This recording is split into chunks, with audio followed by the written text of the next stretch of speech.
네, 오늘 찾으실 말씀은 고린도전서 1장 18절 말씀입니다. 고린도전서 1장 18절 말씀, 우리 한 절이니까요. 한 목소리로 같이 읽도록 하겠습니다. 고린도전서 1장 18절에 있는 말씀입니다. 같이 읽겠습니다. 시작.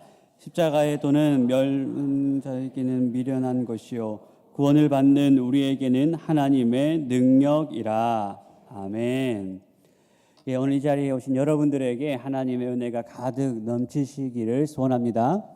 예, 오늘 우리는 이제 철로역정 우리가 계속해서 살펴보고 있는데요. 철로역정이라는 이 존 버전이 쓴 이 책은 우리의 신앙을 비유적으로 너무나도 잘 보여주고 있는 책입니다. 오늘은 그 여러 가지 이제 주제 중에서 세상의 지혜자라는 주제를 여러분들과 함께 나누려고 합니다. 오늘까지 스토리는 이렇습니다.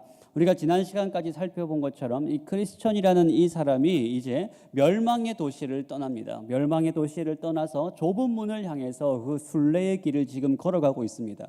이 사람이 이 순례의 길을 가는 목적은 하나입니다. 자기 등에 있는 그 무거운 짐을 내려놓기 위해서 가고 있는 거예요.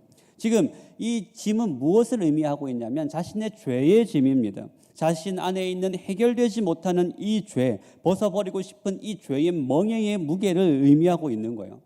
그래서 이 크리스천은 전도자의 안내를 받아서 좁은 문을 향해서 걸어갑니다. 그 좁은 문에 가야 이 짐을 내려놓을 수 있기 때문에 그런 거예요. 가면서 많은 시련을 만납니다. 많은 사람도 만납니다. 그 길에서 우리가 지난 시간에 살펴본 것이 바로 절망의 늪에 빠져버리는 이 크리스천의 모습을 우리가 지난 시간에 살펴보았습니다. 오늘은 이 절망의 숲에서 빠져나온 이야기부터 시작을 하고 있습니다.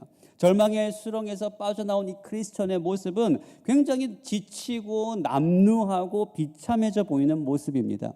그 모습으로 이제 터벅터벅 혼자 쓸쓸하게 길을 가고 있는데 길을 가다가 아주 멋진 신사 하나를 만납니다. 이 신사의 이름은 세상의 지혜자라는 사람입니다. 이 세상의 지혜자라는 사람은 육신의 정책이라는 도시에 살고 있습니다.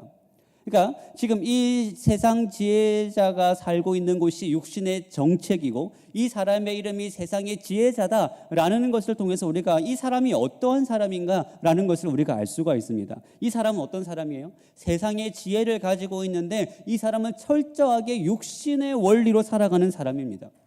여기서 육신의 원리라는 것은 우리의 부패한 이 죄성과 이 본성을 의미하고 있는 거예요. 그러니까 육신의 원리대로 살아간다는 것은 하나님의 말씀의 원리대로 살아가는 것이 아니라 자신의 정욕과 본성과 죄성대로 살아가는 사람을 의미하고 있는 거죠.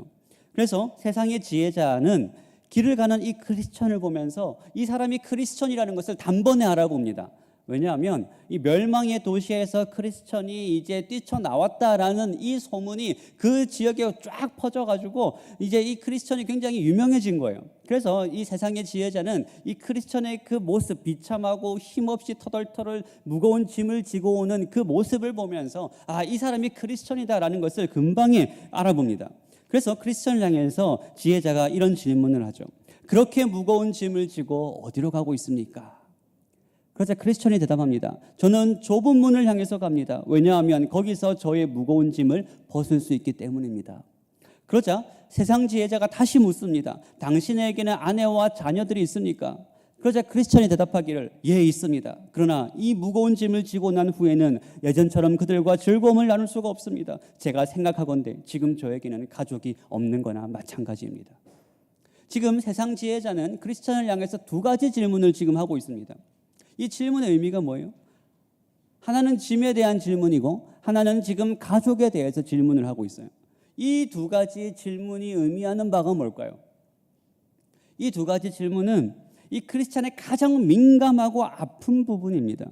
지금 세상의 지혜자는 의도적으로 지금 이 두 가지를 묻고 있는 거예요. 지금 이 두 가지의 이 크리스찬의 관심을 다시 돌리게 만드는 것입니다.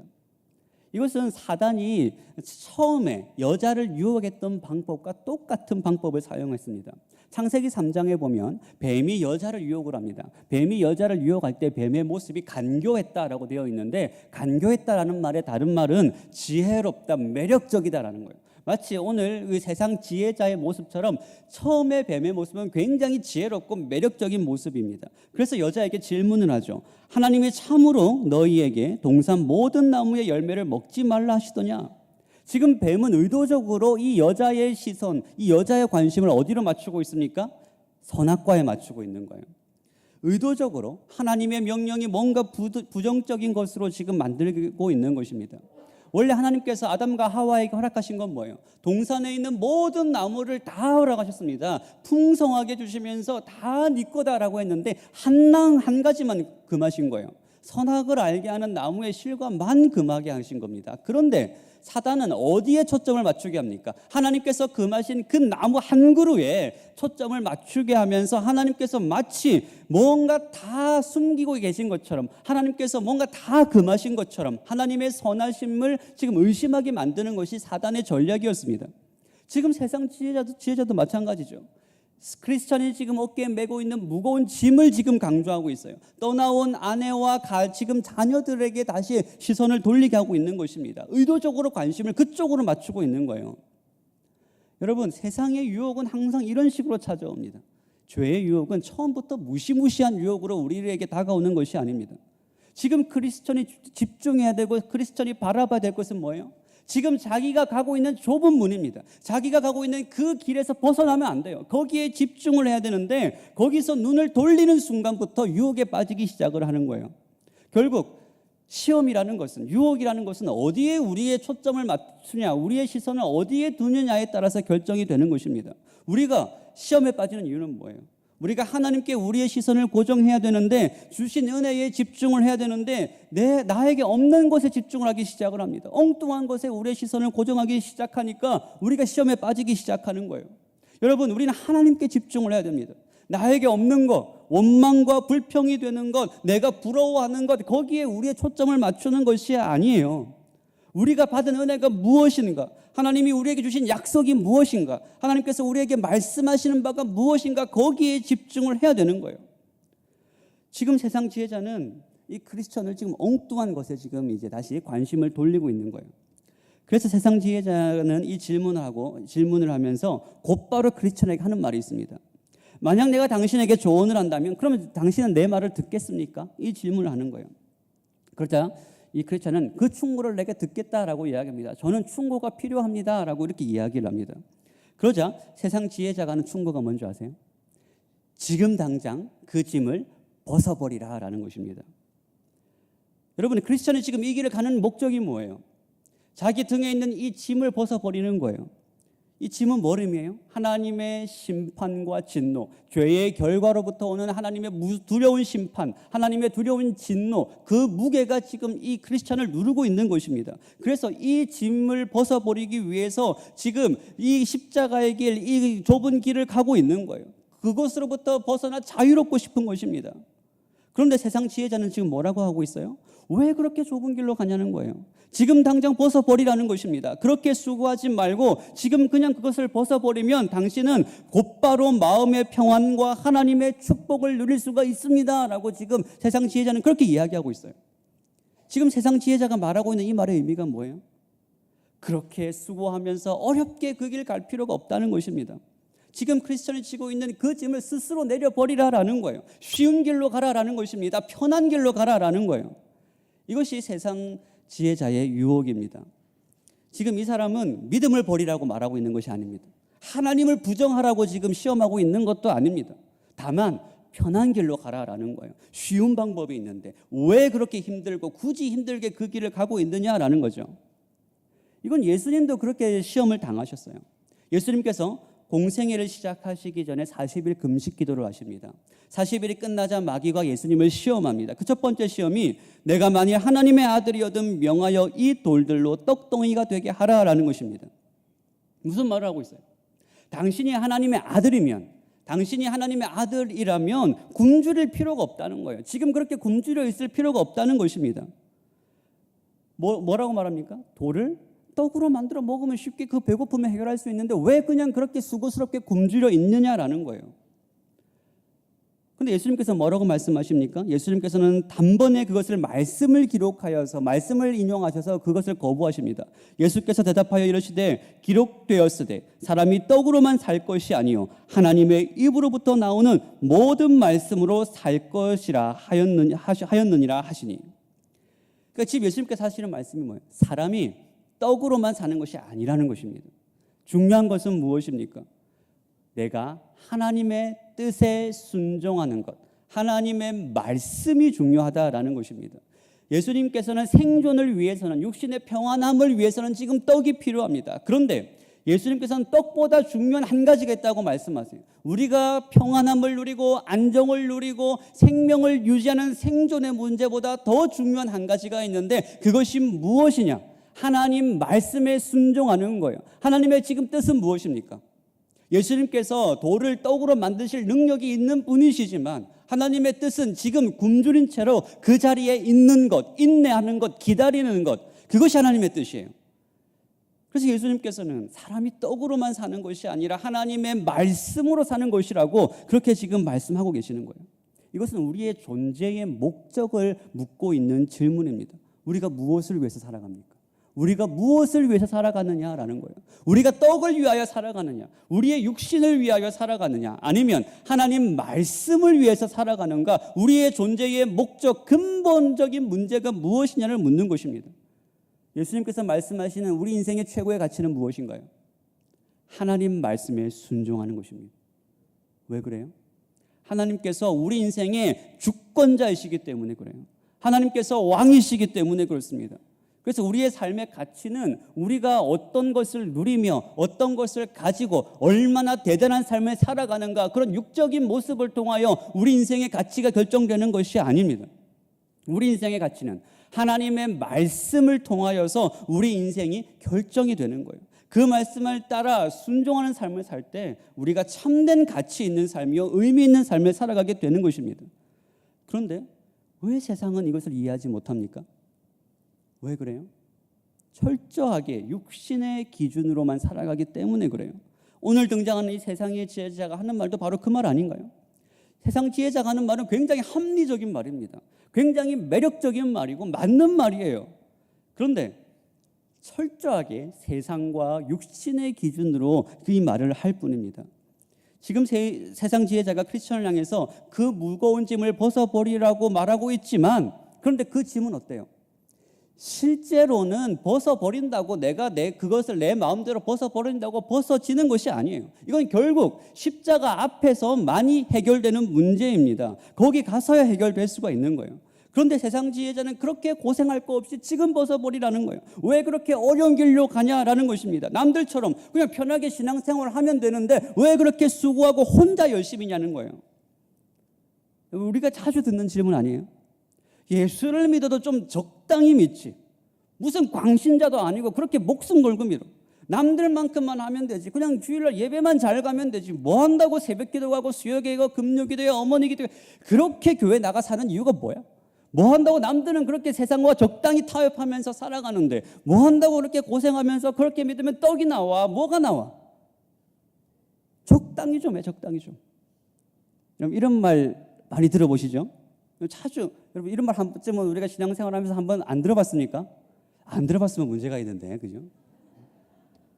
그런데 여러분 성경은, 사도 바울은 분명하게 이렇게 이야기합니다. 우리 로마서 12장 말씀 한번 같이 읽어보겠습니다. 시작. 너희 몸을 하나님이 기뻐하시는 거룩한 산 제물로 드리라. 이는 너희가 드릴 영적 예배니라. 사도 바울은 뭐라고 이야기합니까? 너희 몸을 산 제물로 드리라라는 것입니다. 번제의 제사를 이야기하고 있어요. 번제의 특징은 뭡니까?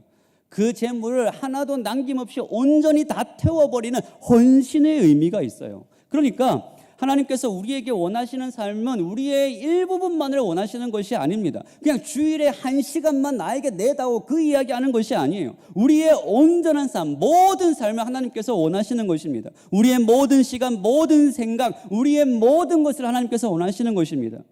그런데 오늘날 많은 사람들이 이 신앙생활을 무슨 종교생활 정도로 생각하는 경우가 많이 있습니다. 나는 주일날 교회에 나가니까 나는 기독교인이야. 나는 집사잖아. 나는 이 일도 하고 있잖아. 나는 저 일도 하고 있잖아. 난 11조도 내고 있어.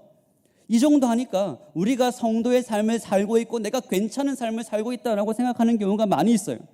그런데 이것이 바로 세상 지혜자의 속임수입니다. 여러분 신앙생활은 그냥 어떤 액세서리 정도가 아닙니다. 그냥 종교라니 내가 교회 나가니까 기독교, 나는 그래서 성도야 라고 그 정도 수준의 이야기를 성경은 우리에게 이야기하고 있는 것이 아니에요. 주일은 주님의 날이니까 교회에 오지만 나머지는 내 시간이지 내 마음대로 하는 것, 그것이 신앙생활이 아닙니다. 우리의 모든 시간이 다 누구의 거예요? 하나님의 거예요. 우리의 모든 생각이 다 누구의 것입니까? 하나님의 거예요. 우리의 모든 소유가 다 누구의 것입니까? 내 감정 하나까지 다 누구의 거예요? 하나님의 거예요. 그러니까 우리는 어떤 사람들입니까? 우리의 전 인격과 모든 삶이 하나님께 이미 드려져 있는 삶이에요. 그런데 세상 사람들은 우리를 보면서 뭐라고 말합니까? 미쳤다라고 이야기하죠. 여러분, 그리스도인이라는 말이 여러분 어디서 나온지 아세요? 사도행전에서 그리스도인이라는 말이 처음 등장하는데 그건 처음에 좋은 의미가 아니었어요. 원래 어감대로 말하면 저 예수쟁이라는 말이에요. 예수쟁이는 무슨 뜻입니까? 예수의 미친놈들. 부정적인 말이에요. 그러니까 세상의 기준으로 보면 우리가 어떤 사람들인 거예요? 미친 사람들이죠. 놈자를 붙여야지 어감이 사는데 차마 세상의 기준으로 우리가 미친 사람들이에요. 여러분, 우리가 예수를 한번 믿기로 했다면, 우리가 기왕 이 길로 가려고 했다면, 지금 그 길을 가고 있다면 미쳤다는 소리 한번 들어야 제대로 믿는 거 아니겠어요? 믿을 거면 우리가 제대로 믿어야죠. 여러분, 세상에 얼마나 엉터리 그리스도인들이 많이 있습니까? 이미 많이 있기 때문에 우리마저 그 삶을 살 필요가 없는 거예요. 우리가 한번 믿음의 길로 들어서기로 했다면 한 발은 여전히 세상에 걸치고 있으면서 교회 안 가면 불안하니까 무슨 보험 들듯이 교회에 오는 사람들이 너무나 많이 있어요. 세상 지혜자 유혹 가운데 다 빠져 있는 사람들이죠. 두 마음을 품고 있는 사람들입니다. 우리가 예수님을 믿는다라고 한다면 하나님께 우리의 삶을 온전히 내어드리는 은혜가 있기를 소원합니다. 여러분, 그런 삶을 살아가기를 소원합니다. 지금 세상 지혜자는 이 크리스천에게 두 가지 이야기를 하고 있습니다. 첫 번째는 뭐냐면 인본주의를 이야기하고 있어요. 인본주의의 핵심은 뭔지 아세요? 인간에 대한 철저한 낙관론입니다. 우리가 할 수 있다는 거예요. 그런데 이것이 여기서 처음 나오는 것이 아닙니다. 창세기 6장에서 이미 바벨탑 사건을 통해서 드러난 인간의 본성이에요. 우리가 우리의 힘을 모아서 우리의 이름을 내고 우리가 탑을 쌓아서 하나님께까지 닿자라는 거예요. 여기에는 어떤 사상이 담겨져 있습니까? 우리가 하나님과 같이 될 수 있다는 거예요. 우리가 노력하면, 힘을 합치면 우리가 하나님과 같이 될 수 있다는 거예요. 그래서 세상 지혜자도 이렇게 이야기합니다. 좁은 길을 가는 것은 다른 연약한 사람들이나 힘없는 사람들이나 의지가 약한 사람들이나 하는 일이라고 평가하고 있어요. 그것은 남자답지 못한 길이고 무모한 길이다라고 세상 지혜자가 그렇게 이야기를 하고 있습니다. 쉬운 길이 있는데, 편한 길이 있는데, 남들이 다 인정해 주는 길이 있는데 왜 그런 위험한 길을 가느냐라는 거예요. 그래서 남들이 다 가는 길로 가서 영광스럽고 평안한 삶을 살으라라는 것입니다. 예수님께서는 뭐라고 말씀하십니까? 그 길이 어떤 길이라고요? 고난의 길이요. 십자가의 길이다라고 말씀하십니다. 사도 바울도 사도행전 14장에서 이렇게 이야기합니다. 한번 같이 읽습니다. 시작. 제자들의 마음을 굳게 하여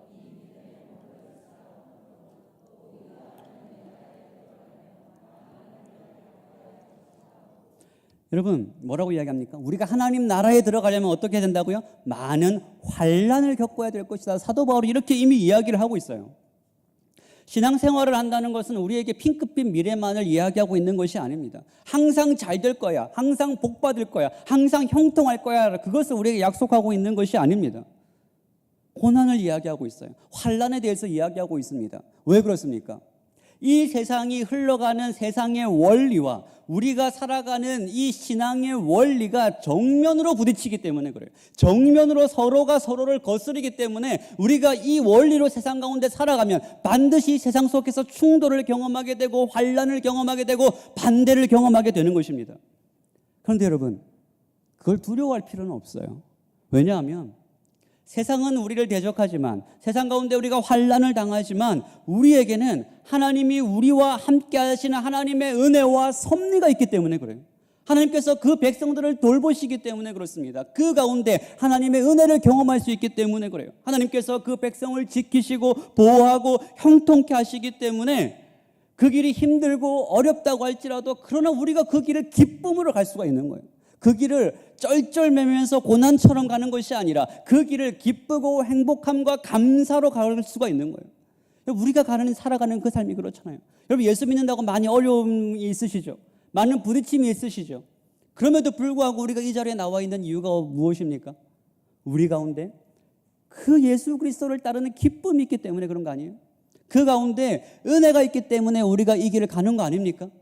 그러니까 우리가 세상 가운데 환난을 많이 당한다고 해서 그걸 두려워할 필요가 없어요. 왜냐하면 그 길을 갈 수 있게 하시는 분이 하나님이시기 때문에 그렇습니다.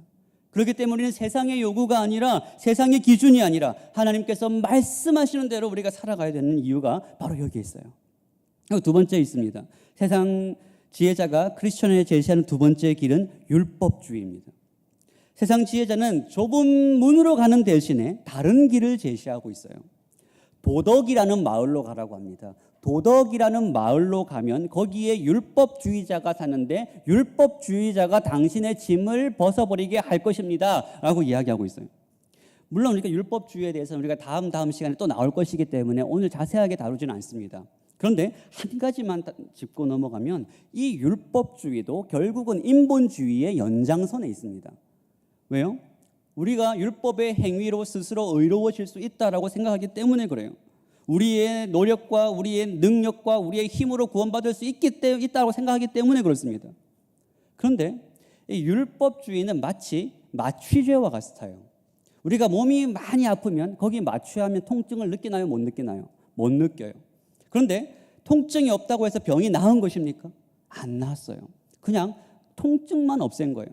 율법의 행위로 구원을 받을 수 있다는 율법주의는 종교 생활만 열심히 하면 구원을 받을 수 있다라는 그 말 생각이기 때문에 우리 안에 있는 여러 가지 죄의 문제, 마음의 문제, 양심의 문제를 우리의 행동으로 마취해 놓은 거나 다름이 없습니다. 우리가 주의를 지키고 11조도 하고 열심히 종교 생활을 하니까 우리가 마치 구원 받은 사람처럼 그렇게 보증이 되는 것처럼 생각을 하는 거예요. 행위로 우리가 이걸 하니까, 내가 이것도 하니까, 내가 저것도 하니까 그걸 가지고 안심을 하는 것입니다. 물론 여러 가지 일이 중요하긴 합니다. 그런데 중요한 것은 그 일을 왜 하는가가 중요한 거죠. 우리의 행위는 우리가 행위를 통하여 의를 얻기 위해서 하는 것이 아니라 하나님의 은혜 때문에 그 은혜에 순종해서 하는 하나님을 향한 사랑의 표현이지 그것 자체가 우리의 의가 될 수는 없어요. 우리의 근본적인 문제가 무엇입니까? 결국 모든 문제는 우리의 마음이 부패했기 때문에 그래요. 심령이 부패했기 때문에 그렇습니다. 그렇기 때문에 그것은 우리의 행위로 해결되는 것이 아니라 결국은 예수 그리스도의 십자가의 은혜 앞에서만 해결될 수 있는 문제예요. 그래서 세상 지혜자는 그냥 껍데기만 바꾸라는 거죠. 거짓 위로와 거짓 약속을 하고 있습니다. 이것은 세상 지혜자의 말을 통해서 우리가 확인할 수 있어요. 이것에는 도덕 마을을 의미합니다. 빈집들이 있으며 당신은 그 집들 중 하나를 적당한 가격에 살 수 있습니다. 그리고 확신하건대 당신은 정직한 이웃들과 함께 신용과 상류 사회 사람으로 살게 될 것입니다. 여러분이 다 살고 싶은 거 아닙니까? 그죠? 스카이캐슬에 나오는 그 사람들처럼 살고 싶은 거 아니에요, 우리가? 쉬운 길, 세상의 길을 약속하고 있어요. 거짓 약속을 하고 있습니다. 겉으로는 굉장히 매력적이에요. 그래서 크리스천은 어떻게 반응합니까? 결국 그 길로 가요. 이게 이렇게 대화가 이어집니다. 선생님, 그 정직한 선생의 집은 어디로 가야 됩니까? 저쪽 언덕이 보이죠? 예, 매우 잘 보입니다. 당신은 반드시 저 언덕 넘어가야 됩니다. 언덕을 넘어 첫 번째 집이 율법주의자의 집입니다. 그러면서 이 크리스찬은 그 길로 가요. 너무나도 쉽게 그 진로를 바꿔버려요. 왜 쉽게 바꿀까요? 십자가의 길, 저 부분은 아직 보이지도 않아요. 얼만큼 더 가야 되는지 알 수가 없습니다. 그런데 이 도덕의 마을은 너무나도 눈에 들어오거든요. 잘 보이거든요. 이렇게 쉽게 갈 수가 있어요. 왜 그 길을 쉽게 갈 수가 있습니까? 우리의 죄악된 본성과 너무나도 일치하기 때문에 그렇죠. 우리가 죄를 짓는 게 더 쉬운 이유가 어디에 있어요? 우리의 본성과 너무나도 일치하기 때문에 그렇습니다. 그런데 우리의 구원은 결코 우리의 노력으로 얻어지는 것이 아니죠. 갈라디아서 2장 21절에 내가 하나님의 은혜를 패하지 아니하노니 만일 의롭게 되는 것이 율법으로 말미암으면 그리스도께서 헛되이 죽으셨느니라. 여러분, 우리가 우리의 힘으로 구원을 받을 수 있고 우리가 우리의 힘으로 의로워질 수가 있다면 여러분, 예수님께서 왜 십자가에 죽으신 거예요? 예수님께서 십자가에 죽으셨다는 것은 우리가 은혜를 얻고 우리가 구원을 받고 우리가 의로워질 수 있는 길이 그 길밖에 없기 때문에 그런 거예요. 그 길밖에 없기 때문에 예수님께서 십자가에 달려 돌아가신 거예요. 그렇기 때문에 여러분, 그 좁은 문으로 가는 길 방법 외에는 십자가 외에는, 하나님의 은혜 외에는 우리가 하나님 안에서 참된 평안과 안녕과 그 삶을 누릴 길이 없는 거예요. 진리는 타협되지가 않습니다. 그 십자가 아래에서만 우리의 짐을 내려놓을 수가 있는 거예요. 그래서 우리가 끝까지 그럼에도 불구하고 이 길을 가는 이유가 바로 여기에 있습니다. 그러나 그 길은 어때요? 세상이 보기에는 미련한 길이요 어리석은 길처럼 보입니다. 그러나 그 길은 참된 길이요 진리요 생명의 길입니다. 사도 바울은 십자가의 도가 멸망하는 자들에게는 미련한 것이요 구원을 받는 우리에게는 하나님의 능력이라. 이것이 여러분들의 고백이 되시기를 소원합니다. 세상이 우리를 어떻게 판단하는가가 중요한 것이 아닙니다. 우리가 가는 길을 미련하게 볼 수 있어요. 우리를 미쳤다고 비난할 수도 있습니다. 어리석은 길이라고 해도 상관이 없어요. 우리가 신앙생활을 하는 것은 세상의 이해를 요구하는 길이 아닙니다. 다른 사람이 우리를 어떻게 판단하는가가 중요한 것이 아니에요. 중요한 것은 하나님이 우리를 어떻게 판단하시는가요? 하나님의 말씀이 우리를 어떻게 판단하고 있는가? 그것이 우리에게 가장 중요한 우리 인생의 판단의 근거요 우리 인생의 근본입니다. 여러분, 십자가에 하나님의 능력이 있습니다. 우리가 가는 이 좁은 길에 참된 생명이 있습니다. 그것이 영생의 길입니다. 이것이 여러분들의 길이 되시기를 소원합니다. 어떤 어려움이 있더라도, 어떤 환난이 있더라도, 어떤 수고가 있더라도, 우리가 어떤 희생을 치러야 된다고 하더라도 여전히 우리에게 주어져 있는 이 길을 끝까지 가시는 은혜가 여러분들의 삶 가운데 가득 넘치시기를 소원합니다. 이 시간 우리가 이 들은 말씀을 놓고 한번 기도했으면 좋겠습니다. 여러분, 우리는 지금 무엇을 바라보고 살고 있습니까? 지금 우리는